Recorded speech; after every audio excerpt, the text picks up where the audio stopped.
श्रीचक्रवरदाचार्यं शुद्धसत्त्वगुरुत्तमं श्रीनिधिं राघवं वन्दे ह्यपार करुणाकरं சித்திரை மாதம் தன்னில் செனித்தருள் ராமன் காதை உத்தர காண்டம் தன்னை ஒளியுடை அடியார்க்காக உத்தர குருவாயூரான் உரைகிற நகரமான நித்திரை தீர்க்கும் நேரார் நங்கை நல்லூரில் நேர்வன். எல்லோருக்கும் அடியனுடைய நமஸ்காரம். நம்ம நங்கநல்லூரில் உத்தர குருவாயூரப்பன் சந்நிதியில் அரங்கம் நிறைந்த அடியார்களான உங்களை எல்லாம் சந்தித்து உபன்யாசம் பண்ணும் பாக்கியத்தை அடியனுக்கு வழங்கிய சபையோர் அனைவருக்கும் அடியனுடைய கிருத்தஜ்யத்தை நமஸ்காரத்தை தெரிவித்துக் கொள்கிறேன். உத்தர குருவாயூரப்பன் சன்னதியில் 2 நாள் உபன்யாசம்னார். என்ன தலைப்புன்னே அவர் போடலை. என்ன காரணம்னா, நம்மள ஏதாவது தலைப்பு கொடுக்க சொன்னால் அவருக்கு மலைப்பு ஏற்படுத்துகிற மாதிரி நம்ம தலைப்பு கொடுத்துருவோம். அதனால் அவர் எந்த தலைப்பும் கொடுக்கல. அடியன் அப்புறம் யோசிச்சு பார்த்தேன். இந்த வால்மீகி ராமாயணத்தில் 7 காண்டங்கள் இருக்குது. பாலகாண்டம், அயோத்தியா காண்டம், அப்புறம் ஆரண்ய காண்டம், கிஷ்கிந்தா காண்டம், சுந்தர காண்டம், யுத்த காண்டம், உத்தர காண்டம்னு. இதில் ஒவ்வொரு காண்டத்துக்கும் வால்மீகி பேர் வச்சதுக்கு பின்னாடி பெரிய சுவாரஸ்யம் இருக்குது. முதல் காண்டத்துக்கு பாலகாண்டம்னு பேர். ஏன் பாலகாண்டம்னு பேர் வச்சார்னா, பொதுவாக சொல்லப்படும் காரணம் ராமனுடைய பால்யத்தில் நடந்த இளமைக்கால சம்பவங்களை சொல்வதால் பாலகாண்டம், பாலகனாக இருக்கும் சம்பவங்கள். ஆனால் அது மட்டும் இல்லை, பாலன்னா சந்தோஷமான பகுதின்னு அர்த்தம். ஏன்னா குழந்தைகள் தானே எப்போதும் சந்தோஷமாக இருப்பா. பிள்ளையாக இருந்து விட்டால் இல்லை ஒரு துன்பமடான்னு ஒரு கவிஞர். வயசாக தான் ப்ராப்ளம் வருது. பாலகாண்டம்னு ஏன் பேர் வச்சார்னா, அதில் ஒரு சோக காட்சி கூட கிடையாது. பாக்கி எல்லா காண்டத்திலையும் பாருங்க,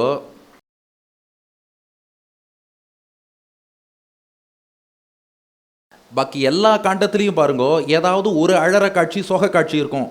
வால்மீகி ராமாயணத்தில் பாலகாண்டத்தில் பாருங்க, ஒரு சோக காட்சி கூட கிடையாது. அடுத்தடுத்து மங்களகரமான விஷயங்கள் நடந்துட்டே வரும். குழந்தை இல்லாத தசரதனுக்கு குழந்தை பிறக்கும். அதுக்கப்புறம் ராமன் விஸ்வாமித்திரரோடு செல்கிறான். அதுக்கப்புறம் அகல்யாக்கு சாப விமோச்சனம், சீதா கல்யாணம், பரசுராம கர்வபங்கம், எல்லாம் மங்களமாக ஹாப்பியாகவே போயிட்டுருக்கு. அதனால் பாலன்கிற குழந்தைக்கு எப்படி லைஃபே ஹாப்பியாக இருக்குமோ அது போல் ஹாப்பி காண்டம் பாலகாண்டம். 2வது காண்டம் வருது அயோத்தியா காண்டம்.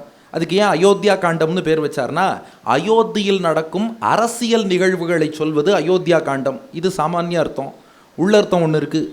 யோத்தியன்னா யுத்தம், சண்டை போடுறதுன்னு அர்த்தம். அயோத்தியா காண்டம்னா சண்டையே இல்லாத காண்டம். அயோத்தியா காண்டத்தில் பாருங்க, ஒரு ஃபைட் சீன் கூட கிடையாது. பாலகாண்டத்தில் ஒரு சோக சீனும் கிடையாது. அயோத்தியா காண்டத்தில் ஃபைட் சீனே கிடையாது. 3வது காண்டத்துக்கு ஆரண்ய காண்டம்னு பேர் வச்சார். ஏன்? ஆரண்யம்னா காடு, காட்டில் நடக்கும் சம்பவங்கள் ஆரண்ய காண்டம். அது மட்டும் இல்லையா, ஆரண்யகம்னு உபனிஷத்து வேதாந்தத்துக்கு ஆரண்யகம்னு பேர். காட்டுக்கு சென்ற ராமன் பல ரிஷிகளை அடிபணிந்து அவள்கிட்டேருந்து ஆரண்யகம், உபனிஷத், வேதாந்த அர்த்தங்களை எல்லாம் கேட்டு தெரிந்து கொண்டான். ஆரண்யகத்தை ராமன் கற்ற காண்டம் ஆரண்ய காண்டம்னு அப்படி பேர் வச்சுட்டார். 4வது கிஷ்கிந்தா காண்டம். ஏன்? கிஷ்கிந்தையில் நடந்த சம்பவம் கிஷ்கிந்தா காண்டம். அது மேலோட்டமான அர்த்தம். உள்ள அர்த்தம் கிஷ்கு அப்படின்னு சரணாகதர்களுக்கு பேர். என்னப்பா இது பசங்கள்லாம் வைக்கிற செல்ல பேர் மாதிரி சொல்கிறியே? ஆமாம், கிஷ்குன்னா சரணாகதர்கள். சரணாகதியை பற்றின ஒரு உயர்ந்த ரகசியம் கிஷ்கிந்தா காண்டத்தில் இருக்குது. அது என்னங்கிறது நம்முடைய மற்ற ராமாயண உபன்யாசங்களில் பார்த்துக்கலாம். இப்போ நமக்கு அது டாபிக் இல்லைங்கிறதுனால நாம் அதை கடந்து போவோம். கிஷ்குங்கிற சரணாகதர்களுக்கான விஷயம் இருப்பதாலே அது கிஷ்கிந்தா காண்டம்னு பேர் வச்சார். அதுக்கப்புறம் 5வது என்ன? சுந்தரகாண்டம். ஏன்? சுந்தரம்னா அழகு, அழகான காண்டம் சுந்தரகாண்டம். அது மட்டும் இல்லை, சுந்தரன்கிறது ஆஞ்சநேயருக்கு பேர். சுந்தரனான ஹனுமானின் பெருமையை சொல்வது சுந்தரகாண்டம். இது என்ன கிரேட்னஸ்னா, ராமன் பேரில் ஒரு காண்டம் கிடையாது, சீதை பேரில் ஒரு காண்டம் கிடையாது, லக்ஷ்மணன், பரதன், சத்ருகனன் பேரில் காண்டம் கிடையாது. ஹனுமான் பேரில் மட்டும் சுந்தர காண்டம்னு தனியாக ஒன்று வச்சுட்டார். அப்புறம் 6வதா யுத்த காண்டம்னு வச்சார். ஏன் யுத்த காண்டம்னு வச்சார்? யுத்தம்னா ஃபைட். அந்த யுத்தத்தை, போரை சொல்வது யுத்த காண்டம். அது மேலோட்டமான அர்த்தம். சீத்தையை ராவணன் சிறை வச்ச மாதிரி நம் பாபங்கள்லாம் ஜீவாத்மாவாகிய நம்மை சிறை வச்சிருக்கு.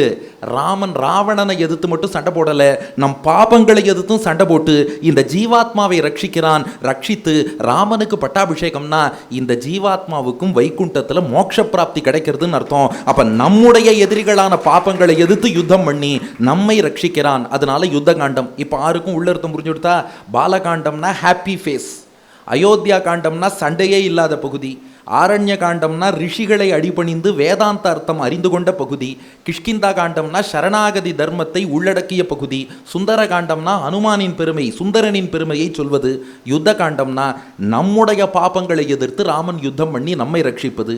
இப்போ 7வது காண்டத்துக்கு வருவோம், உத்தர காண்டம். இதுதான் பெருசாக யாரும் உபன்யாசமே பண்ண மாட்டா. பட்டாபிஷேகத்தோட மங்களகரமாக பூர்த்தி பண்ணிடுவோம். இப்போ உத்தரகாண்டம்னு இருக்கே, உத்தரகாண்டம்னா என்ன? பொதுவாக உத்தரம்னா சான்ஸ்கிரிட்டில் மேற்கொண்டுன்னு அர்த்தம். பட்டாபிஷேகத்துக்கு அப்புறம் ஆஃப்டர்வேர்ட்ஸ் மேற்கொண்டு என்ன நடந்ததோ உத்தரம், ஆஃப்டர்வேர்ட்ஸ் நடந்த சம்பவங்களை சொல்வது உத்தரகாண்டம். இந்த சன்னதிக்கு என்ன பேருனா உத்தர குருவாயூரப்பன் கோவில். இது ஏன் உத்தரம்? நார்த்துக்கும் உத்தரம்னு பேர். அதாவது தெற்கே அங்கே கேரளாவில் குருவாயூர் இருக்கு, அவர் தட்சிண குருவாயூரப்பன், இவர் நார்த்தில் இருக்கார், அதனால உத்தர குருவாயூரப்பன். அப்போ உத்தரத்துக்கு இது வரைக்கும் 2 அர்த்தம் கிடைச்சிது. ஒன்று மேற்கொண்டு நடந்த சம்பவங்களை சொல்வது உத்தரகாண்டம், இன்னொன்று உத்தர குருவாயூரப்பன்னா நார்த்தில் இருக்க குருவாயூரப்பன். சான்ஸ்கிரிட்டில் உத்தரத்துக்கு இன்னொரு அர்த்தம் இருக்குது, ஆன்சர்னு அர்த்தம். ராமாயணத்தில் உங்களுக்கு என்னென்ன விடை தெரியாத கேள்விகள் இருக்கோ அந்த கேள்விகளுக்கெல்லாம் உத்தரம், ஆன்சர் சொல்லக்கூடிய காண்டம் எதுனா உத்தரகாண்டம். அந்த ஆன்சரை கொடுக்கறதுக்கு யார் அனுகிரகம் பண்ணணும்னா உத்தர குருவாயூரப்பன் தான் அனுகிரகம் பண்ணணும். அதனால உத்தர குருவாயூரப்பன் சன்னதியில் 2 நாள் உத்தரகாண்டம் உபன்யாசம். அதனால டாபிக் சஸ்பென்ஸ் அப்படின்னு போட்டு வச்சிருந்தோமே, அந்த முடிச்சை இப்போது அவிழ்த்து விட்டாச்சு. 2 நாள் ஸ்ரீராமாயணத்தின் உத்தரகாண்டத்தை அனுபவிக்க போகிறோம். உத்தரம்னா பதில்னு அர்த்தம். உத்தர குருவாயூரப்பன் அருளாலே ராமாயணத்தில் பல கேள்விகள் நமக்கு விடை தெரியாமல் இருக்குது. அதெல்லாம் எங்கே நமக்கு பதில் அவிழ்க்கப்படுகிறது, புதிர் அவிழ்க்கப்படுகிறதுனா உத்தரகாண்டத்தில். ஏன்னா நம்ம ரத்னமாலான்னு எல்லாராலும் அழைக்கப்படும் நம்ம ரத்னா செல்லப்பா மேடம், நம்மளோட அவங்க தான் ரொம்ப ஃபேமஸ். ஏன்னா உத்தரம் சொல்கிறவாளை விட கேள்வி கேட்குறவாளுக்கு தான் எப்போதுமே பிரபாவம் அதிகம். அவள் கேள்வி கேட்பா, நாம் உத்தரம் பதில் சொல்லுவோம். ஆனால் அவள் நல்ல கேள்வி கேட்டால் தானே பதில் சொல்ல முடியும். அவள் என்கிட்ட கேட்டாங்க, என்ன சார் உத்தரகாண்டம் பற்றி உபன்யாசம் பண்ண போகிறேன், ஒரே சோக காட்சியாக இருக்குமான்னா, நீங்கள் நேரில் பாருங்கோ தெரியும் அப்படின்ட்டேன். அதனால் உத்தரகாண்டம் அனுபவிக்க போகிறோம். அதனால் நாம் மானசீகமாக இப்போ அப்படியே உத்தர குருவாயூரப்பன் சன்னதியிலிருந்து புறப்பட்டு உத்தரகாண்டத்தை அனுபவிக்க அயோத்தியாவை அடைகிறோம். வால்மீகி ராமாயணம் உத்தரகாண்டம் முதல் சர்க்கம் முதல் ஸ்லோகம். பிராப்தராஜ்யஸ்ய ராமஸ்ய ராட்சசானாம் வதே கிருதே ஆஜக்முர் முனய சர்வே ராகவம் அபிநந்தித்தும். இப்போ ஸ்ரீ சீதாராம பட்டாபிஷேகம் அற்புதமாக நடக்கிறது. அந்த சிம்மாசனத்திலே வீராசனத்தில் நீலமேகவண்ணனாக ராமன் எழுந்தருளியிருக்க, பட்டாபிஷேகம் போது மனைவி இடப்புறம் இருக்க வேண்டும் என்பதால் இடப்புறத்திலே சீத்தை விளங்க, அவ திருவடிகளை பற்றி கொண்டு ஹனுமான் அவளுக்கு கைங்கரியம் பண்ண, பின்னே இருந்தபடி பரதன் வெண்கொற்ற கொடை பிடிக்க, லக்ஷ்மணனும் சத்ருகணனும் சாமரம் வீச, அந்த அற்புதமான ரத்தனங்கள் இழைத்த சிம்மாசனத்தில் ராமன் கருமணியாக ஒளி வீச, சுற்றி பார்த்தால் விபீஷணன் என்ன, சுக்ரீவன் என்ன, குகன் என்ன, அங்கதன் என்ன, ஜாம்பவான் என்ன, இந்த அடியார்கள் எல்லாம் கூடியிருக்க, 8 ரிஷிகள் வசிஷ்டர், வாமதேவர், ஜாபாலி, காஷ்யபர், காத்தியாயனர், சுயக்ஞர், கௌதமர், விஜயர் எல்லோரும் புண்ணிய தீர்த்தத்தை ராமனுடைய தலையிலே சேர்க்க, அந்த கிரீடத்தை ராமனுடைய தலை மீது அவர்கள் பதிக்க, ராஜா ராமனாக இப்போது ராமன் விளங்கி சீதாராமனாக பிராட்டியோடு கூடியவனாக இருந்து அயோத்தியை தலைநகராக கொண்டு நம்முடைய தேசத்தை ராமராஜ்யம் என்று ராமன் ஆண்டு வரக்கூடிய தருணம். அந்த ஸ்ரீ சீதாராம பட்டாபிஷேகத்தை சேவிக்கிறதுக்காக எல்லா இடத்திலேருந்து ரிஷிகள் வந்தாலாம், ராமனை வாழ்த்துவதற்காக வந்தார்களாம். யார் யாரெல்லாம் வந்தான்னு வால்மீகி பட்டியல் கொடுக்கிறார். கிழக்கு திக்கில் இருந்து யவக்ரீதர், கார்கியர், காலவர் இவர்கள்லாம் புறப்பட்டு வந்தார்கள். தெற்கு திசையிலேருந்து அத்ரி, ஆத்ரேயர், நமுச்சி, அகஸ்தியர் இவர்களெல்லாம் புறப்பட்டு வந்தார்கள். மேற்கு திசையிலேருந்து மிருகண்டு, தௌமியர், ரௌத்ரேயர் இவர்கள் வந்தார்கள். வடக்கு திசையிலேருந்து காஷ்யபர், அத்ரி, பரத்வாஜர், விஸ்வாமித்ரர், கௌதமர், ஜமதக்னி இவர்கள் வந்தார்கள். பாலகாண்டத்தில் அங்கே போன விஸ்வாமித்ரர் திரும்ப இப்போ தான் வரார். கவனிச்சிருக்கா? பொதுவாகவே இந்த கல்யாணத்துக்கு ஏற்பாடு பண்ணுறவாழ கல்யாணம் ஆனதும் மறந்துடுவா, அதுக்கப்புறம் அவரை கண்டுக்க மாட்டா. சீதா கல்யாணம் ஏற்பாடு பண்ணவர் இப்போ பட்டாபிஷேகம் போது திரும்ப விஸ்வாமித்திரர் இப்போ தான் வரார். இப்படி எல்லா ரிஷிகளும் ஒன்று கூடி ராமனை வாழ்த்தினார்களாம். ராமா, நான் ரொம்ப பாக்கியம் பண்ணியிருக்கோம் ராமா. திஷ்டியா விஜயினம் துவாத்திய பஷ்யாம சகசீதையா, உன்னை சீதையோடு சேவிப்பது எங்களுக்கு பெரிய பாக்கியம். உன்னை பட்டாபிஷேக திருக்கோலத்தில் ராஜாராமனாக சேவிப்பது பெரிய பாக்கியம். அதை விட ராவணனை வீழ்த்தி வெற்றியோடு விஜய ராகவனாக விளங்குகிறாயே, அந்த ராவணனை நீ வதம் பண்ணது எங்களுக்கெல்லாம் ரொம்ப சந்தோஷம்பா. ஏன்னா அவ்வளோ பேரை ராவணன் துன்புறுத்தி கொண்டிருந்தான். இந்த உலகத்தில் ஒருத்தரை மிச்சம் வைக்கல, எல்லாரையும் போட்டு படுத்தினவன் ராவணன். அந்த ராவணனை அழித்திருக்கிறாய். சஹ்யமே தத் மகாபாகோ ராவணஸ்ய நிபர்கணம். சரி, ராவணனை வதம் பண்ணது கூட பரவாயில்ல, உன் தம்பி லக்ஷ்மணன் இந்திரஜித்தை வதைத்தானே, அது அதை விட பெரிய சாகசம். அசஹ்யமேதத் சம்பிராப்தம் ராவணேர் என் நிபர்கணம். ராவணனை கூட அழிச்சுடலாம். அந்த ராவணன் பையன் இந்திரஜித் இருக்கானே, அவன் ரொம்ப ரொம்ப ரொம்ப ரொம்ப கொடுமைக்காரன். அந்த இந்திரஜித்து வதத்தை லக்ஷ்மணன் பண்ணான். அதனால ராமா உன்னை 1 மடங்கு கொண்டாடணும்னா லக்ஷ்மணனை 2 மடங்கு கொண்டாடணும்னா. ஏன் அப்படி சொல்றா? ஒன்று, ராவணனை விட இந்திரஜித்து பொல்லாதவன், அதனால இந்திரஜித்தை வதம் பண்ணால் லக்ஷ்மணனை கொண்டாடணும். இது மேலோட்டமான அர்த்தமா? உள்ளூர என்னன்னா, பெருமாளுக்கு தன்னை கொண்டாடுறதை விட தன் அடியார்கள் பாகவதாளை கொண்டாடினா தான் ரொம்ப பிடிக்கும். அதனால ராமா நீ ராவணனை வதம் பண்ணதை விட லக்ஷ்மணன் இந்திரஜித்தை வதம் பண்ணானே அதுதான்டா பெரிய சாகசம் சொல்லி எல்லாம் கொண்டாடினார்கள். கொண்டாடி விட்டு அகஸ்தியர் சொல்றார், ராமா நீ ராவணனை அழித்தாயே, அவன் எப்பேற்பட்ட ஆள் தெரியுமான்னு ராவணனுடைய சரித்திரத்தை ஒரு ஃப்ளாஷ்பேக்காக அகஸ்தியர் ராமனுக்கு சொல்கிறார். இது வால்மீகி ராமாயண உத்தரகாண்டத்திலையும் இருக்கு. குலசேகர பெருமாளும் பாடுகிறார், அம்பொனெடு மணிமாட அயோத்தி எய்தி அரசெய்தி அகத்தியன் வாய் தான் முன் கொன்றான் தன் பெருந்தொல் கதை கேட்டு. அகஸ்தியர் திருவாயால அப்ப நாமெல்லாம் ராமன் கதை கேட்குறோம், ராமன் உட்காந்து ராவணன் கதையை கேட்டான். எது கேட்டான்? உள்ள விஷயம் இருக்கு, கேளுங்க. இது வால்மீகி ராமாயணத்தில் ரெக்கார்ட் ஆகணுங்கிறதுக்காக ராமன் கேட்டிருக்கான். அகஸ்தியர் ராவணனுடைய சரித்திரத்தை சொல்கிறார். அதை உட்காந்து ராமன் கேட்குறான், நன்னா சொல்லுங்க, ராமன் கதையை கேட்கணுமா ராவணன் கதையை கேட்கணுமா? எதுக்கு ராமர் உட்காந்து ராவணன் கதையை கேட்டுன்னு இருக்கார் டீட்டெயில்டா? இதுக்கு அபயப்பிரதான சாரம்ங்கிற நூலில் சுவாமி தேசிகன் ஒரு எக்ஸ்பிளனேஷன் கொடுக்குறார். ராவணனுக்கு ஒரு ஃப்ளாஷ்பேக் சொல்கிறார் அகஸ்தியர். அந்த ஃப்ளாஷ்பேக்கில் சரணாகதி ரகசியம் இருக்குது. ராமாயணம் என்பது ஒரு சரணாகதி சாஸ்திரம். இதில் ஒவ்வொரு காண்டத்திலும் ஒரு சரணாகதி வர வேண்டும். அதற்காக இப்படிப்பட்ட சில சம்பவங்கள் ஆங்காங்கு இடம்பெறும்படி ராமன் சங்கல்பம் பண்ணியிருக்கான். அது என்ன சரித்திரம் அப்படின்னா, இந்த ராவணனுக்கு 3 பாட்டன்மார்கள் இருந்தாலும். பாட்டன்னா தாத்தா. மால்யவான், மாலி, சுமாலி. அதில் சுமாலிங்கிறவனோட பொண்ணு கைகசி. அவ தான் விஸ்ரவ சிருஷியை மணந்துக்கிறா. அந்த கைகசிக்கும் விஸ்ரவ சிருஷிக்கும் பிறந்தவன் தான் ராவணன். இப்போ ராவணனுடைய அம்மா யாரு? கைகசி. அந்த கைகசியோட அப்பா சுமாலி. அவனுக்கு 2 சகோதரர்கள், மால்யவான், மாலி. இப்போ மொத்தம் 3 பேர் ஆயாச்சா? மால்யவான், மாலி, சுமாலி ராவணனுடைய பாட்டன்மார்கள். இந்த 3 அரக்கர்களும் தேவர்களை போட்டு படாத பாடுபடுத்தினாலும், தேவர்களை போட்டு துன்புறுத்துகிறார்கள், அடிக்கிறார்கள், உதைக்கிறார்கள், புடைக்கிறார்கள்.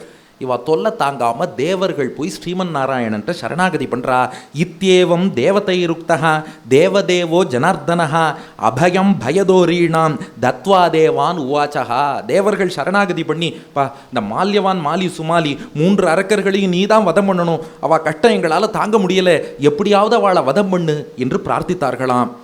அப்போ பெருமாள் தேவர்கள்ட்ட சொன்னாராம், என் காலில் விழுந்து சரணாகதி பண்ணிட்டேளோ இல்லையோ, இனி உங்களை துன்புறுத்தி அந்த அரக்கர்களை என்ன பாடுபடுத்துறேன் பாருங்கோன்னு பெருமாள் புறப்பட்டாராம். இது அபயப்பிரதான சாரத்தில் சுவாமி தேசிகன் வர்ணிக்கிறார். சரணாகதரான தேவர்களை ரட்சிப்பதாக திருவுள்ளம் பற்றி ராட்சசரோடே பொருத அளவிலே கருட வாகனத்தில் எம்பெருமான் புறப்பட்டு வருகிறான். மனத்திரையில் அந்த காட்சி நினைச்சு பாருங்கோ. தேவலோகம். மால்யவான், மாலி, சுமாலி 3 அரக்கன் கருட வாகனத்தில் பறந்து வரார் பெருமாள் சண்டை போடுறதுக்கு. தன் கையால் அடிக்கலையாம், கருடனுடைய ரக்கையால் அடிக்க சொன்னாராம். பூசலிலே கெட்டு பராங்முகராய் லங்கையை குறித்து பலாயனம் பண்ணுகிற ராட்சசரை பின்தொடர்ந்து கருடன் ரக்கையால் சும்மா 3 பேரையும் அடின்னு அடிச்சார். அடி தாங்கல. மால்யவான், மாலி, சுமாலி 3 பேரும் என்ன பண்றான், புறமுதுகிட்டு இலங்கையை நோக்கி ஓடினானா. இனி இந்த அடி நம்மளால தாங்க முடியாது, நம்ம ரொம்ப நேரம் உபன்யாசம் பண்ணோம்னு வச்சுக்கோங்களேன், ஜனங்களே என்ன பண்ணுவோப்பா, இவ்வளவுதான் நம்மளால தாக்க முடியும் அப்படின்னு அப்படியே அபவுட் டர்ன் திரும்பி கிடுகிடுன்னு அவாவா புறப்பட்டு போவா இல்லையா. இப்போ கருடன் ரக்கையால் அடிச்ச அடியில தாங்க முடியாம மால்யவான், மாலி, சுமாலி 3 பேரும் அப்படியே அபவுட் டர்ன் திரும்பி புறமுதுகிட்டு சண்டையே போடலன்னு ஓடினான். ஆனா பெருமாள் விடலையாம். சார்ங்கம் உதைத்த சரமழைகளாலே கொன்று சூறையாட கண்ட மால்யவான் சார்ங்க வில்ல கையில் எடுத்தாராம். அம்புகள் போடுறார். சார்ங்கம் உதைத்த சரமழை போல்னு அம்பு மழை வந்து கொட்டுறது. அந்த மால்யவான், மாலி, சுமாலியோட சேனையை அடிச்சு துவம்சம் பண்றது. புறமுதுகிட்டு ஓடினாலும் விட மாட்டேங்கிறார். உடனே அந்த மால்யவான் திரும்பி நாராயணனை கேட்டானா, இது நியாயமா? இது போர்க்குற்றம் இல்லையா? போரில் எதிர்த்து நின்று தைரியமாக சண்டை போடுறவனை தான் அடிக்கணும். ஒருத்தன் புறமுதுகிட்டு ஓடுறான்னா அவனை அடிக்கப்படாது. நாராயண நஜானீஷே க்ஷாத்திர தர்மம் புராதனம் அயுத்த மனசோ பீதான் அஸ்மான் ஹங்சி யதேதரஹா. ஏன் நாராயணா, உனக்கு க்ஷத்ரிய தர்மம் என்னன்னு தெரியாதா? சண்டை போடும்போது புறமுதுகிட்டு ஓடுகிற எதிரியை அடிக்கக்கூடாது, ஓடி போகிற எங்களை கொல்வது க்ஷத்ர தர்மத்துக்கு விருத்தமன்றோ அப்படின்னு கேட்டானோ.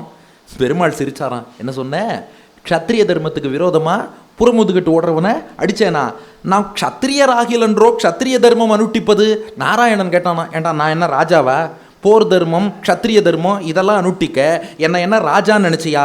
நாம் நாராயண தர்மமான சரணாகத ரக்ஷணம் அனுட்டிக்கிறோம். நான் நாராயணனுக்கு ஒரே தர்மம் என்னன்னா சரணாகத ரக்ஷணம். அது என்ன சரணாகத ரக்ஷணம்னா, அவன் பக்தனை ஒருத்தன் துன்புறுத்தினான்னா அந்த பக்தனை துன்புறுத்தினவனை துரத்தி அடிப்பான் நாராயணன். இதுதான் நாராயணனுடைய தர்மம். நீ எங்க ஓடினாலும் விடமாட்டேன்.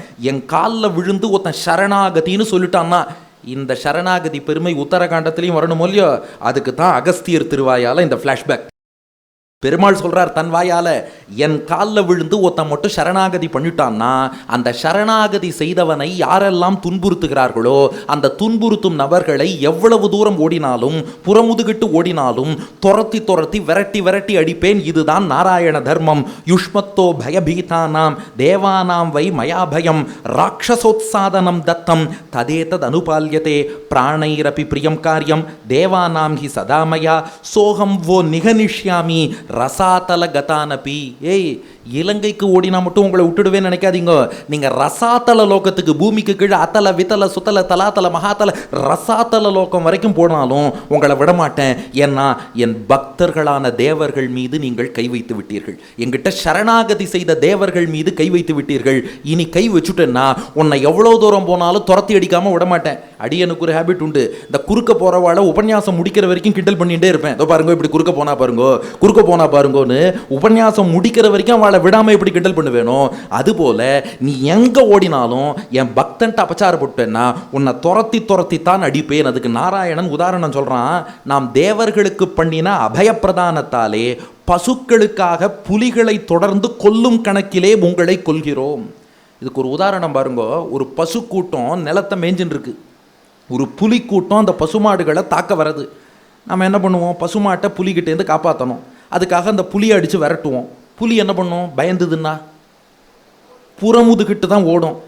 புலி புறமுதுகிட்டு ஓடி எடுத்து புறமுதுகிட்டு ஓடினவனை அடிக்கப்படாது. அதனால புலியை விட்டுடுவோன்னு விட்டோம்னா திரும்ப வந்து பசுவை அது கொன்றுவிடும். அப்போ நீ பசுமாடை காப்பாற்றணும்னு நினச்சா புலி புறமுதுகிட்டு ஓடுறதையும் பின்வாங்க கூடாது. துரத்தி அந்த புலி திரும்பி வர முடியாதபடி அடித்தா தான் இந்த பசுமாட்டை காப்பாற்ற முடியும். என்னிடம் சரணாகதி செய்த அடியார்கள் எனக்கு பசுமாடு மாதிரி, அவர்களை துன்புறுத்துவோர் புலி மாதிரி. பசுமாட்டை புலிகிட்டே இருந்து காப்பாற்றணும்னா புலியை விரட்டி அடிக்கணும். அதனால் மற்றுமுள்ள க்ஷத்ரிய தர்மாதிகளிலும் காட்டில், இது அத்தனையும் அபயப்பிரதான சாரத்தில் இந்த பகுதிக்கு சுவாமி தேசிகன் பண்ண மணிப்பிரவாள வியாக்கியானம். மற்றுமுள்ள க்ஷத்ரிய தர்மாதிகளிலும் காட்டில் சரணாகத ரக்ஷண தர்மமே பெருமாளுக்கு அனுபாலனீயம். அதனால் எவ்வளவு தர்மங்கள் இருந்தாலும் எனக்கு ஒரே தர்மம் சரணாகத ரக்ஷணம். நம்ம வாழ்க்கையில் ஃபாலோ பண்ணுறதுக்கு 1000 தர்மம் உண்டு. ஆனால் நாராயணன் ஃபாலோ பண்ணுற ஒரே தர்மம் காலில் விழுந்தவாளை காப்பாற்றுவான். அதனால் நீங்கன்னு இல்லை, இனி என் அடியார்களை யார் துன்புறுத்தினாலும் விரட்டி அடிப்பேன். துரத்தி அடிப்பேன். ஏன்னா அவளை துரத்தி அடித்தானா அந்த மால்யவான் மாலி சுமாலி வழியில் வந்ததான் ராவணன். அந்த ராவணனும் சும்மாவா? அவன் எத்தனை பேரை படுத்தினான் தெரியுமா? இந்த இடத்துல அகஸ்தியர் ஒரு வரலாறு சொல்கிறார். இது பலரும் கேட்டிருக்க மாட்டீர்கள். ஆனால் உத்தரகாண்டத்தில் 17வது சர்க்கத்தில் இந்த வரலாறு இருக்குது. இந்த ராவணன் என்ன பண்ணா, இலங்கையை ஆண்டான்னா இலங்கையை மட்டும் தன் கட்டுப்பாட்டில் வைக்கலை, அதை தன் தலைநகராக கொண்டு இருந்தான். பூமியில் உள்ள அத்தனை பேரையும் படுத்தினா எல்லாரையும் தன் கட்டுப்பாட்டுக்குள்ளே கொண்டு வந்து வைத்திருந்தான். இதற்கு ஒரு உதாரணம், இமயமலை அடிவாரம் பக்கம் போனானா ராவணன். அங்கே ஒரு பெண் தவம் புரிவதை பார்த்தான். யார் அந்த பெண்ணா? இதை வெங்கடாச்சல மகாத்மியத்தில் நீங்கள் ஒரு மாதிரி கேட்டிருப்பேள். மாலமாமிலாம் நிறையா உபன்யாசம் கேட்டிருப்பா. ஆனால் இது உத்தரகாண்டத்தில் வேறு மாதிரி இருக்குது. அதனால் இது வெங்கடாச்சல மகாத்மியத்தில் உள்ள வெர்ஷன் வேறு. இது ராமாயணத்தில் வால்மீகியே எழுதிய உத்தரகாண்டத்தில் உள்ள விஷயம் கொஞ்சம் வேறு. அதனால் கொஞ்சம் ஓப்பன் மைண்டாக அணுகும்படி பிரார்த்திக்கிறேன். என்னென்னா, அங்கே ஒரு பெண் தபஸ் பண்ணுறா. யார் அந்த பெண்ணுன்னா, குஷத்வஜர்னு ஒரு முனிவர் இருந்தார். அந்த குஷத்வஜர் ஒரு நாள் வேதம் சொன்னாராம். வேதம் சொல்லும்போது மகாலட்சுமியே அவர் வாக்கில் இருந்து ஒரு குழந்தையாக உருவெடுத்து வந்தாலும். சாக்ஷாத் மகாலட்சுமி. தாயாருக்கு எப்போதுமே கர்ப்பவாசம் கிடையாது. சீதை பாருங்க, அப்படியே ஜனகனுடைய யாகசாலையிலேருந்து வந்துட்டா. அதுபோலத்தான் ருக்மிணியும்னு யாதவாபியுதயத்தில் சுவாமி தேசிகன் ரசிக்கிறார். தாயார் திருப்பார்கடல்லேருந்து அவதாரம் பண்ணும்போது அப்படியே வந்தா, கர்ப்பவாசம் கிடையாது. நம்ம ஆண்டாள் நாச்சியார் ஸ்ரீவில்லிபுத்தூரில் துளசி செடி கடியிலேருந்து வந்தா, கர்ப்பவாசம் கிடையாது. அதுபோல மகாலட்சுமி குஷத்வஜர்னு ஒரு ரிஷி வேதம் சொல்கிறார். அந்த வேதம் சொல்லும் நாவிலிருந்தே வந்தாலும். அந்த ரிஷி பார்த்தார், ஆஹா மகாலட்சுமி தான் வந்திருக்கா. அவர் பெரிய வைதிகர், ஞானி, தெரிஞ்சு போச்சு. அவளுக்கு ஏதாவது நல்ல பேரா வைக்கணுமே, லக்ஷ்மியே நமக்கு மகளா வந்திருக்கா, வேதம் சொல்லும்போது வந்தா வேதவத்தின்னு பேர் வச்சார். அவள் பெருமாளையே மணந்துக்கணும்னு ஆசைப்படுறா. அதனால் அந்த வேதவதி வடிவில் இருக்கும் லக்ஷ்மி இமயமலை அடிவாரத்தில் நாராயணனை திருக்கல்யாணம் பண்ணிக்கணும்னு தபஸ் பண்ணுறா. அப்போ ராவணன் அந்த பக்கமாக வந்தானோ, இவளை பார்த்தான், அவன் மேலே ஆசை வந்துடுத்து. நேராக அவள்கிட்ட வந்தான், யார் நீன்னா.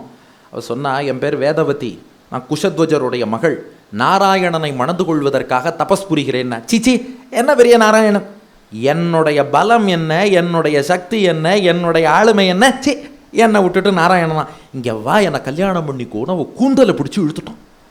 உடனே அந்த வேதவதி ராவணனை பார்த்து சொன்னா, அட பாவி, என்ன காரியண்டா பண்ண, இந்த உடலை அப்படியே எம்பெருமானுக்கு அர்ப்பணிக்கணும்னு நினச்சேன், கூந்தலை போய் தொட்டுட்டியடா, நீ தொட்ட இந்த உடலை, அசுத்தமான இந்த உடலை இனி எம்பெருமானுக்கு அர்ப்பணிக்க எனக்கு இஷ்டம் இல்லைன்னு இப்படி ஒரு பார்வை பார்த்தா, தன் தவத்தால் ஒரு அக்னியை உருவாக்கினாள். அந்த அக்னியில் அப்படியே குதிச்சாலாம். நான் இன்னொரு ஜென்மம் எடுத்து அந்த ஜென்மத்தில் பெருமாளை அடைகிறேன், ஆனால் நீ தொட்ட கூந்தலை தொட்டாயே, இந்த உடலை நான் இனி பெருமாளுக்கு அர்ப்பணிக்க மாட்டேன் பாப்பி அப்படின்ட்டு அக்னியில் குதிச்சா. குதிக்கும் போது சொன்னாலாம், நான் மீண்டும் வேற வடிவத்தில் வந்து உன்னை பழிவாங்குவேன், உன் மரணத்துக்கு நான் காரணமாவேன்னு சொல்லிட்டு அந்த வேதவதி வடிவில் இருக்கும் லக்ஷ்மி அக்னியில் நுழைஞ்சுட்டா. எங்கேருந்து வந்தா, வேத ஒலியிலேருந்து வந்தா, அக்னிக்குள்ளே போயிட்டா. அக்னிக்குள்ளே நுழைஞ்ச லக்ஷ்மி என்ன பண்ணாலாம், அக்னியிலேருந்து ஜலத்துக்கு போனாலும். ஜலத்தில் ஒரு தாமரை பூ, அந்த தாமரைக்குள்ளேருந்து வெளியில் வந்தாலாம். அப்போ அவளுக்கு பத்ம சமப்பிரபான்னு திருநாமம் ஏற்பட்டதான். இதெல்லாம் உத்தரகாண்டத்தில் இருக்குது. ரெண்டாவது பிறவி எடுக்கிறா, பத்ம சமப்பிரபா. பத்மம்னா தாமரை, தாமரைக்குள்ளேருந்து தோன்றினாள், பத்ம சமப்பிரபான்னு பெயர் பெற்றா. அப்போவும் கர்ப்பவாசம் இல்லை. பொய்கையிலேருந்து வெளியில் வந்தா, தோட்டம், அங்கே தோழிகளோடு விளையாடின்னு இருந்தா. மறுபடியும் அங்கேயும் வந்துட்டான் ராவணன். இவளை பார்த்தான், ரொம்ப அழகாக இருக்காளே, நேராக அவளை கடத்தின்ண்டே போயிட்டான் இலங்கைக்கு. இலங்கைக்கு கடத்தின்னு போகவும் அப்போ ராவணனுக்கு ஒரு மந்திரி இருந்தான், பின்னாடி அவன் போயிட்டான். அந்த சமயம் ஒரு மந்திரி இருந்தான், அவனுக்கு ஜோசியம் தெரியும். அவன் ராவணன்ட்ட கேட்டான், என்ன ராஜா இந்த பெண்ணை போய் கடத்தின்னு வந்துட்டீங்களேன்னா. ஏன், என்ன பிரச்சனைன்னு கேட்டான் ராவணன். அப்போ அந்த ஜோசியன் மந்திரி சொன்னான், இல்லை, இவ இலங்கையில் இருந்தால் இலங்கையே அழிஞ்சு போயிடும், இவளை தூக்கி கடலில் வீசிடுங்கோன்ட்டான். அதனால் பத்ம சமப்பிரபாங்கிற அந்த பெண்ணை கடலில் கொண்டு போய் வீசிட்டான் ராவணன். இவ இருந்தால் தனக்கு ஆபத்துன்னு கருதி. அப்போ இவ எங்கேருந்து வந்தா, தண்ணீரில் தாமரையிலேருந்து வந்தா, இப்போ ஜலத்தில் சமுத்திரத்துக்கு போயிட்டா. இப்போ சமுத்திரத்துக்கு போன பிராட்டி மறுபடியும் என்ன பண்ணாலாம், சமுத்திரத்திலேருந்து நிலத்தை வந்து அடைந்தாள். ஜலத்திலேருந்து நிலத்துக்கு வந்தா. எந்த நிலம்னா, மிதிலேல ஜனகனுடைய யாகசாலைக்கு வந்தா. அந்த யாகசாலையை ஜனகன் கலப்பையால் உழுதான். அப்படியே வால்மீகி ஸ்லோகம், ஏஷா வேதவதி நாம பூர்வமாசீத் கிருத்தயுகே திரேதாயுகம் அனுப்பிராப்பிய வதார்த்தம் தஸ்ய ராட்சசா உற்பன்னா மைதில குலே ஜனகஸ்ய மகாத்மனஹா. முன்பு குஷத்வஜர் மகளாக அவர் வாயிலேந்து வேதத்தின் வடிவில் வந்த வேதவதி, அடுத்து தாமரையிலேந்து பத்மசமப்பிரபா என்று வந்தவள் இப்போ ஜலத்திலிருந்து நிலத்துக்கு வந்து ஜனகன் யாகசாலையை உழுத போது அங்கே பூமியின் மகளாக கிடைத்தாள். இந்த கலப்பையால் பூமியை உழுகிறோமே, அப்போ ஒரு ஃபரோ, ஒரு குழி உண்டாகும் இல்லையா, அதுக்கு சீதான்னு பேர். சீதான்னா லாங்கல பத்ததிம்பா சான்ஸ்கிரிட்டில். ஆங்கிலத்தில் சொல்லணும்னா ஃபரோ, அந்த கலப்பையால் உழும்போது உண்டாகக்கூடிய குழி, அந்த குழியிலேருந்து கிடைச்சா. அதனால் சீதான்னு திருநாமம் சூட்டினான் ஜனகன். அந்த சீதையை என்ன பண்ணாலாம், என்னடா இது ராவணனை அழிக்கணும்னு பார்க்குறோம், 3 அவதாரம் எடுத்துட்டோம், இன்னும் அழிக்கலை, எப்படிடா ராவணனை அழிப்பதுன்னு சிந்தித்து கொண்டே இருந்தாள்.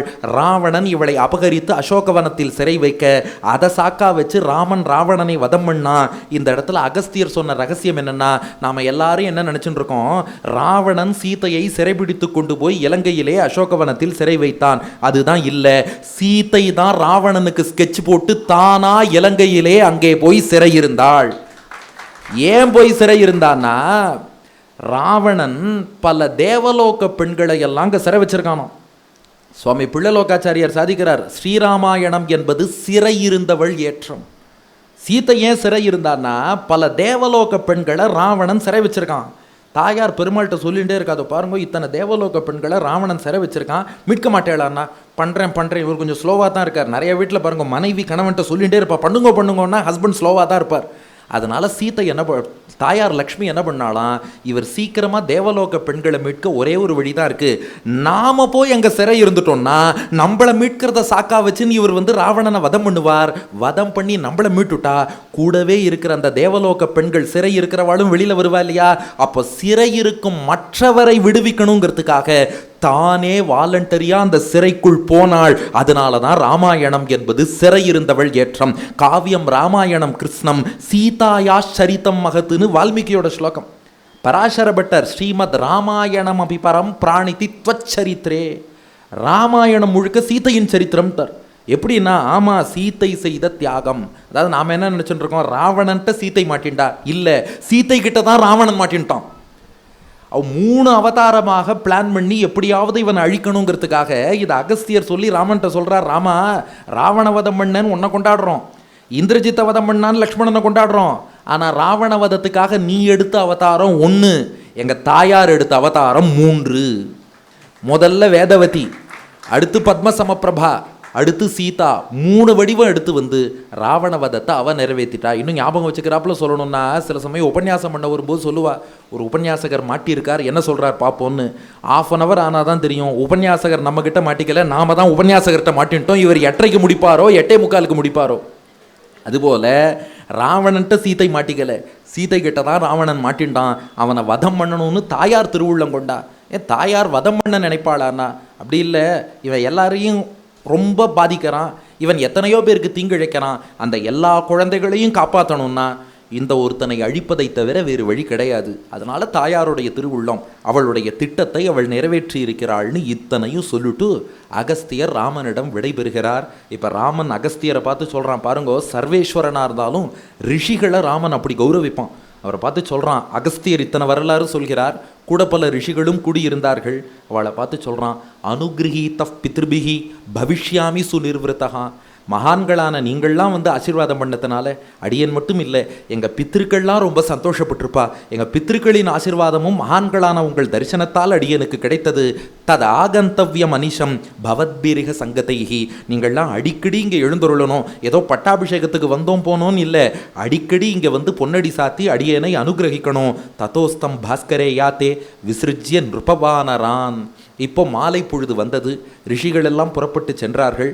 ராமன் சபையில் இருக்கும் எல்லோருக்கும் விடை கொடுத்து விட்டு மாலை பொழுதாச்சு. சந்தியாமுபாசிய விதிவது ததா நரவரோத்தமஹா, சபையிலேருந்து புறப்பட்டான் ராமன்.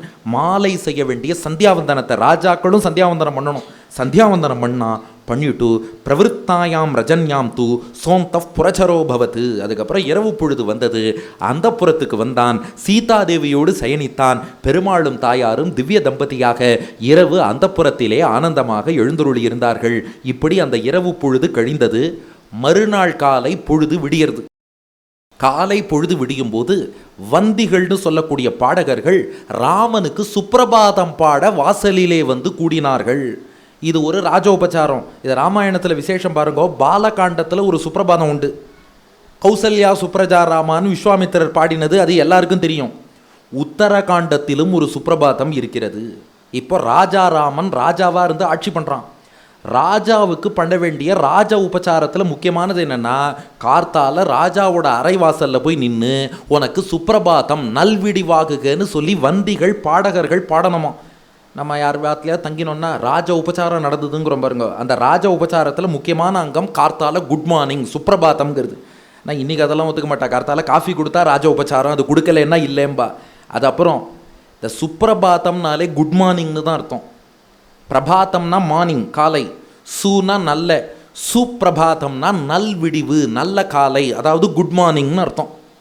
இது ஏன் இந்த சுப்பிரபாதம்ங்கிறது ராஜாவுக்கு பாடணும்னா, மன்னர் என்பவர் மக்களை எல்லாம் பரிபாலனம் பண்ணுறார்.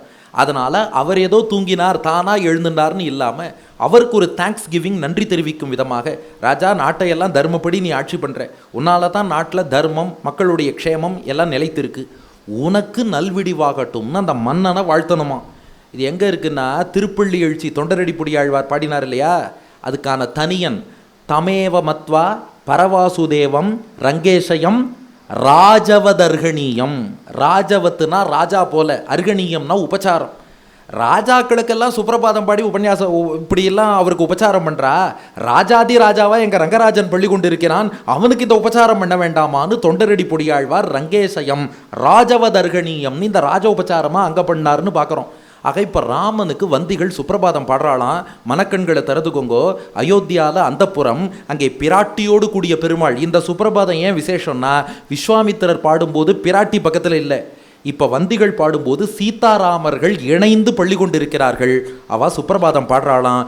வீர சௌமிய விபுத்தியஸ்வ கௌசல்யானந்த வர்தனா ஜகத்தி சர்வம் ஸ்வபிதி தொயி சுப்தே நராதிபா. வீரனே, மென்மை மிக்கவனே, எழுந்திருப்பாயாக. கௌசல்யாவுக்கு ஆனந்தம் உண்டாக்கும் குழந்தையாக அவதரித்தவனே, எழுந்திருப்பாயாக. நீ உறங்குவதால் உலகமே உறங்கிக் கொண்டிருக்கிறது. உலகம் விழித்து கொள்ள வேண்டும் என்றால் ராமா நீ விழித்து கொள்ள வேண்டும், நீ எழுந்திருன்னு சுப்பிரபாதம் பாடுறா. மேற்கொண்டு ராமனை கொண்டாடுகிறார்கள். விக்ரமஸ்தே யதா விஷ்ணோஹோ, நாராயணனை போல் பராக்கிரமம் கொண்டவன் நீ. ரூபம் செய்வ அஸ்வினோரிவ, அஸ்வினி தேவர்களை விஞ்சிய பேரழகு மிக்கவன் நீ. புத்தியா பிருகஸ்பதே ஸ்துல்யா, பிருகஸ்பதியை விஞ்சிய ஞானம் மிக்கவன் நீ. பிரஜாபதி சமூஹ்யசி, பிரம்மாவை விடவும் ஏற்றம் மிக்கவன் நீ. க்ஷமாதே பிருத்திவி துல்யா, பூமியை விட பொறுமை மிக்கவன் நீ. தேஜசா பாஸ்கரோபமஹா, சூரியனை விட உயர்ந்த தேஜஸ் ஒளி கொண்டவன் நீ. வேகஸ்தே வாயுனா துல்யகா, வேகத்திலே வாயுவை விட வேகமாக பயணிப்பவன் நீ. காம்பீரியம் உததேரிவ, கடலை விட ஆழம் காம்பீரியம் மிக்கவன் நீ. அப்ரகம்பியோ யதாஸ்தானுகு, சிவபெருமானை எப்படி அசைக்க முடியாதோ அதை விட அசைக்க முடியாத தன்மை கொண்டவன் நீ. சந்திரே சௌமியத்துவம் ஈதிருஷம், உங்ககிட்டேருந்து தான் சந்திரனே அழகும் குளிர்ச்சியும் வாங்கிட்டான். நீ கொடுக்கலன்னா, ராமச்சந்திரன் கொடுக்கலன்னா அந்த சந்திரனுக்கு எங்கேருந்து வரப்போகிறது? அதனால அழகு குளிர்ச்சியில் சந்திரனை விஞ்சியவன் நீ. உங்ககிட்ட எப்போதும் ஸ்ரீஷ்ச தர்மஷ்ச காக்குத்ஸ்தா துவயி நித்தியம் பிரதிஷ்டிதௌ, உங்ககிட்ட மகாலட்சுமியும் தர்மமும் விட்டு பிரியாமல் எழுந்துருளி இருப்பார்கள். எப்படி தாயார் பெருமாளை விட்டு பிரிய மாட்டாளோ, அகலகில்லேன் இறையும் என்று அலர்மேல் மங்கை உரைமார்பா நித்தியை வேஷா ஜெகன்மாதா விஷ்ணு ஸ்ரீர் அனபாகினி, அதே போல தான் தர்மமும் உன்னை விட்டு பிரியாது. தாயாரும் உன் திருமார்பை விட்டு பிரிய போவதில்லை, தர்மமும் உன்னை விட்டு பிரிய போவதில்லை. அப்படிப்பட்ட ராமா, நீ சுப்பிரபாதம் கண்டருளி எழுந்து வந்து எங்களை எல்லாம் அனுகிரகிக்கணும்னு இந்த பாடகர்கள் பாட, அதை கேட்டுட்டு இனிமையாக ராமன் எழுந்து வந்தானா.